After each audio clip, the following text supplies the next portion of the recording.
Aujourd'hui, on va parler de la maison, de notre maison qu'on a construite en 2011, 2012 et qu'on a terminée en 2013 et dans laquelle on vit aujourd'hui. Alors en 3 mots, c'est une maison autonome, bioclimatique et naturelle. Ce qu'on a voulu faire quand on s'est installé, c'était de construire une maison que tout le monde pouvait construire et qui soit à la fois respectueuse de l'environnement, respectueuse de l'humain et disponible pour tous, avec des matériaux qu'on trouve en abondance, qui coûtent peu cher et qui permettent à chacun de construire sa maison lui-même. Quand on a acheté le terrain, on n'avait pas de budget. On a réussi à emprunter 20 000 € et avec ces 20 000 €, on a acheté le terrain. Ensuite, moi j'étais prof d'anglais à l'époque et ça m'a permis de payer des matériaux au fur et à mesure qu'on construisait la maison. L'ensemble de la construction, si on ajoute à ça l'autonomie en électricité, c'est-à-dire les panneaux solaires, l'éolienne et tout le matériel électronique qui va avec, plus l'autonomie en eau, la pompe, la cuve, les gouttières et la nourriture des volontaires qui sont venus participer au cantier, ça nous a coûté environ 30 000 €. Alors pour la manœuvre, j'ai décidé de fonctionner de la manière que j'avais découverte en Thaïlande lorsque j'ai découvert un peu la permaculture, de choisir d'abord des techniques en fonction de mon éthique. Je voulais travailler la terre et la paille et d'en profiter pour partager ces techniques et cette passion que j'ai pour les matériaux naturels, de la partager avec d'autres gens qui voulaient apprendre en même temps. La synergie était trop bonne pour passer à côté. Et donc j'ai diffusé sur des réseaux de construction naturelle, de permaculture, d'éco-village, etc., notamment la revue Passerelle Éco. On a eu des gens qui étaient vraiment passionnés, qui avaient envie de construire en terre et en paille, et qui sont venus sur des périodes de chantier qui ont duré 2 mois, chaque année, les 2 mois d'été. Et puis je crois qu'il y a beaucoup de gens qui ont changé de vie grâce à ce projet. Et nous, on a aussi beaucoup grandi de ces chantiers participatifs. Et puis, on passe beaucoup de temps à échanger, à se distraire, à aller à la rivière quand il fait chaud. Beaucoup d'autres choses se sont passées autour de ce chantier. Le but, c'était pas de travailler comme des dingues, c'était de prendre son temps, de découvrir la matière, d'être créatif et de vivre une expérience humaine sans précédent pour la plupart d'entre nous.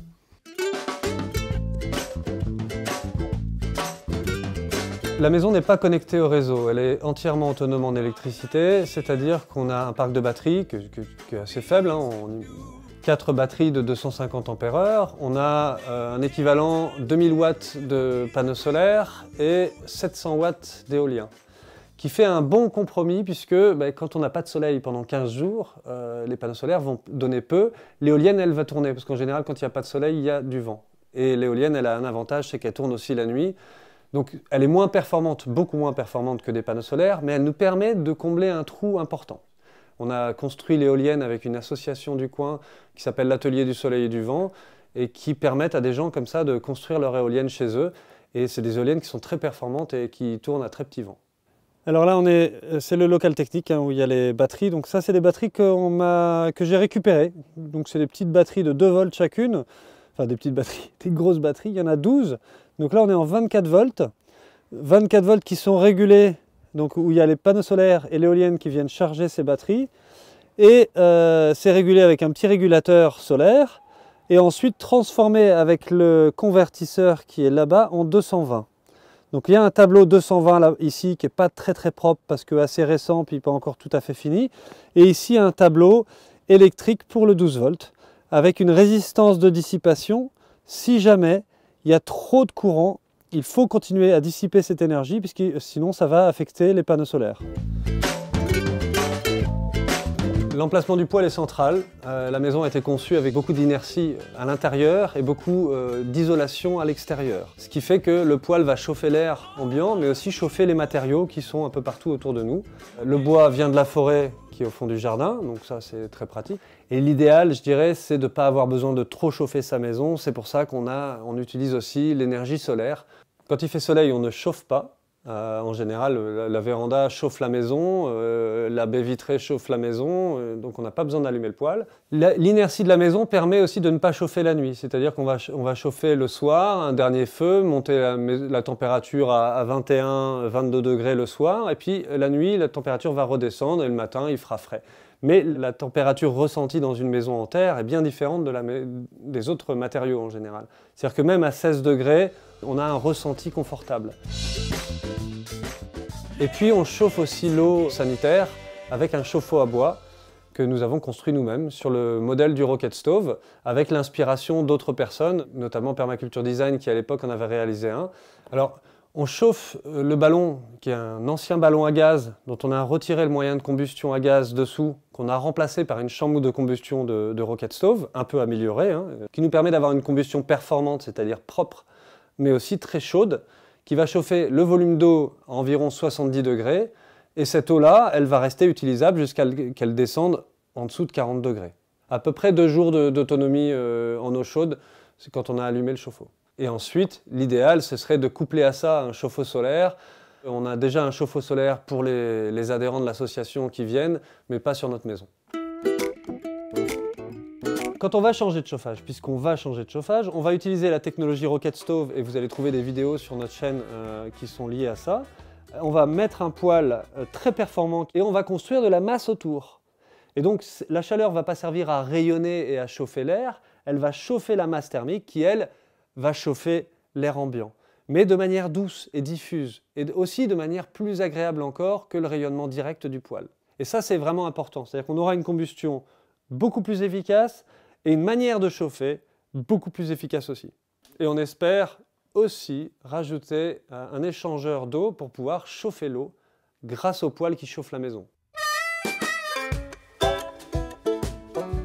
La maison est complètement autonome en eau aussi. Depuis qu'on s'est installé dans la petite maison, les anciens toits à cochons, on avait installé une cuve de récupération d'eau, on a mis des gouttières partout. Et cette eau-là, elle est filtrée à 10 microns pour l'ensemble des usages de la maison. Hein. Et on a un deuxième filtre pour l'eau potable qui se trouve sous l'évier avec ce qu'on appelle la microfiltration. Alors, ici, on a la toiture de la maison, la gouttière, la descente de gouttière.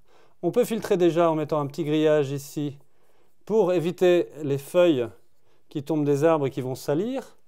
On arrive dans un bassin de décantation et quand le bassin se remplit, l'eau dépose ici toutes les microparticules, les souillures organiques qui sont dans l'eau et le trop-plein de ce bassin de décantation va dans notre cuve. Le trop-plein, il faut toujours un trop-plein à tout stockage d'eau, le trop-plein va dans une mare de biodiversité. Au-dessus, ici, on a fait une cabane isolée. Il ne faut pas que la pompe gèle. Hein. Et on a mis ici notre groupe hydrophore. C'est une pompe qui vient pomper l'eau, si possible, au milieu, pas en haut, pas en bas. Et à cet effet, on a mis un poids sur la crépine. La crépine, c'est le petit bout du tuyau qui pompe l'eau. Et ici, un ballon qui flotte en surface. Ce qui fait qu'on a toujours la crépine au milieu du niveau d'eau, ici, où l'eau est la plus propre. La pompe qu'on a choisie nous, c'est ce qu'on appelle un groupe hydrophore et c'est une pompe avec un surpresseur. Donc ça permet d'avoir une réserve d'eau sous pression qui permet d'éviter quand on ouvre le robinet que ça déclenche la pompe systématiquement. Parce que ça voudrait dire ouvrir, fermer, la pompe s'allume, s'éteint et ça c'est très mauvais pour les pompes. J'aurais un petit conseil dans ce domaine-là. Il y a un monsieur qui s'appelle Joseph Orzag qui a conçu un site internet qui s'appelle Autarcie, Autarcie EAU. Et vous allez trouver sur ce site toutes les informations qui m'ont beaucoup inspiré dans tous les domaines d'utilisation de l'eau qu'on fait ici. Ensuite, cette eau elle est pompée et elle est envoyée vers la maison. Un premier filtre de 10 microns ici. Alors on pourrait faire 2 filtres, un 20 microns et un 10 microns pour que le 10 microns se salisse moins vite, etc. Ça va pour tous les usages de la maison. La douche, la machine à laver, tout ce qui n'est pas l'eau potable. Et pour l'eau potable, on a un deuxième filtre sous évier qui est à 0,45 microns et qui est en céramique et charbon actif. Donc c'est une filtration bactérienne, c'est une filtration pour les métaux lourds, pour plein de choses, ce qui vous fait une eau d'excellente qualité et qui va uniquement pour faire notre eau potable. Voilà, alors une fois qu'on a consommé cette eau qu'on a récupérée du ciel et filtrée pour avoir une très bonne eau à la maison, ça ressort du point bas de la maison, c'est-à-dire de la douche ou de la baignoire, pour aller dans notre phytoépuration avec des bacs horizontaux, ce qu'on appelle une filtration horizontale, ce qui fait que chacun déborde dans l'autre.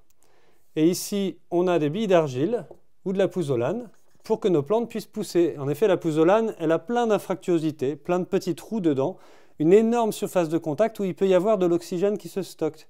Et comme on a ici des bactéries aérobies, hein, c'est bien les bactéries aérobies qui vont faire le travail, eh bien, on a intérêt à mettre des matériaux poreux.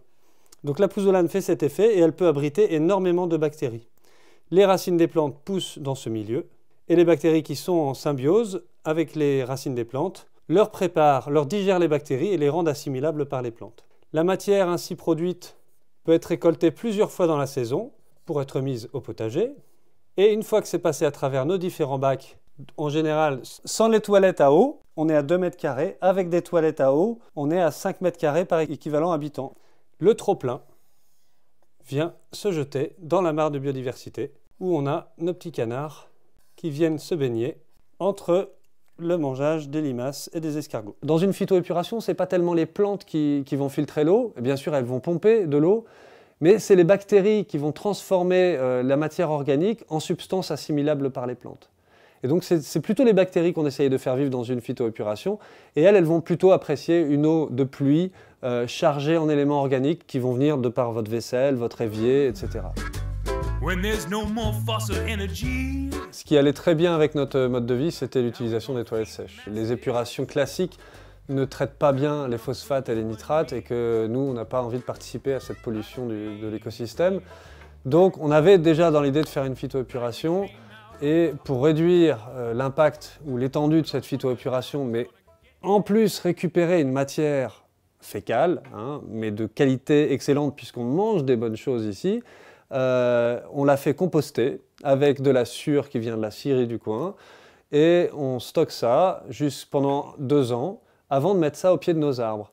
Ensuite, nos arbres, comme on les taille, c'est des arbres fruitiers qu'on taille, ce broyat, on va le mettre dans notre potager. Et la boucle de la fertilité se fait bien. On a un terrain avec des plantes qui poussent plus vite. Donc on a les toilettes sèches à la maison, un petit toilette sèche à la maison, et on en a 3 dehors. Alors on en a 2 qui se font dans des seaux ou dans des poubelles noires, et on en a un aussi dans les bois, pour les campeurs, qui lui se vide directement dans le sol. On fait un trou, on garde l'argile pour construire, pour faire des enduits, parce que c'est un très très bon argile qu'il y a dans les bois, et on remplace ça par de la matière organique de très bonne qualité pour la forêt. Donc c'est un deal qu'on a fait avec la forêt et qui se passe très bien puisqu'on a juste à construire des toilettes sèches légers, faciles à déplacer et à creuser des trous à chaque fois qu'ils sont pleins.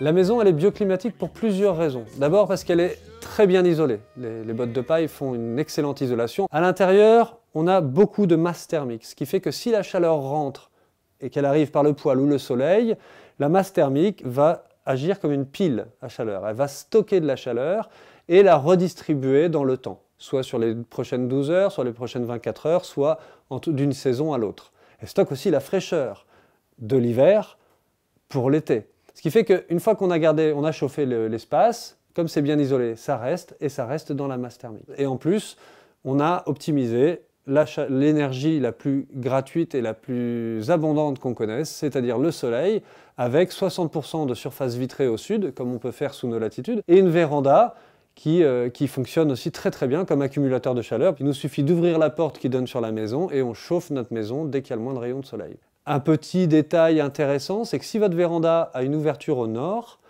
vous n'aurez pas le problème de surplus de chaleur en été. C'est-à-dire que vous aurez une circulation d'air qui viendra vous apporter de l'air froid du nord. Et nous, on a mis des petites ouvertures automatiques avec des vérins à huile qu'on achète pour les serres qui coûtent assez peu cher et qui s'ouvrent, laissant la chaleur sortir par le haut et l'air froid rentrer par le nord. Ce qui fait qu'en été, on n'ombre même pas notre véranda, il ne fait pas plus chaud que dehors. Une maison naturelle devrait respirer suffisamment. Aujourd'hui, la RT 2012, elle impose à chacun de faire des maisons étanches. Donc dans ce cas-là, il faut trouver un moyen de renouveler l'air. Parce qu'en effet, le dioxyde de carbone qui s'accumule dans la pièce, ça fait qu'on se sent moins bien en milieu de journée. Et puis il y a les machines qui tournent, le poêle qui consomme de l'oxygène. Donc une maison étanche, c'est pas sain. La VMC devient presque indispensable, puisque vous allez avoir besoin de renouveler l'air de votre maison. Ce qui se fait dans celle-là de manière tout à fait naturelle. La terre et la paille sont des matériaux perspirants. Donc si on fait une étanchéité à l'air avec des matériaux en terre-paille, on n'aura pas besoin de VMC double flux. Peut-être d'un peu de ventilation quand même, parce qu'il faut quand même une vitesse à laquelle l'air doit se renouveler, ça dépend du nombre de personnes dans la pièce, etc. Mais simplement, le réflexe qu'avaient nos anciens, c'est-à-dire tous les matins, on se lève, on ouvre un peu les fenêtres et puis on renouvelle l'air et on referme. Et quand on a une maison avec beaucoup d'inertie, vous pouvez ouvrir les fenêtres, il n'y a pas de problème, puisque l'air ambiant va peut-être refroidir, mais comme vous avez la température qui est stockée dans la masse, À peine vous avez refermé les fenêtres, que la chaleur revient. Elle est là dans la masse, elle n'est pas dans l'air.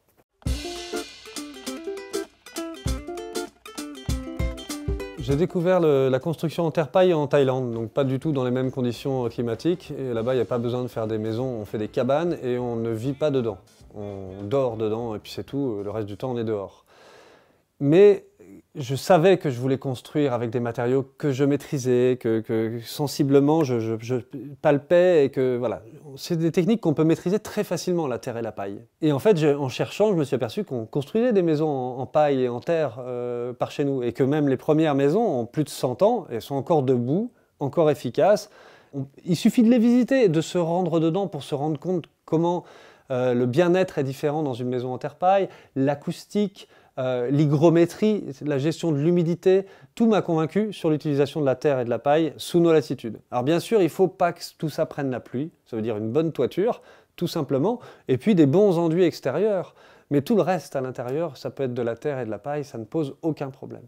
La terre, on n'a pas été la chercher ailleurs, on n'a pas été creuser des trous inutilement, on a creusé des mares, et c'est la terre de ces mares qui a servi à construire la maison. Et du coup, on a des mares sur le terrain qui servent aussi à la biodiversité, puisqu'aujourd'hui, il faut créer des milieux humides, étant donné qu'ils ne se créent plus naturellement. Et donc, on a fait comme ça d'une pierre deux coups, de la mare à la maison.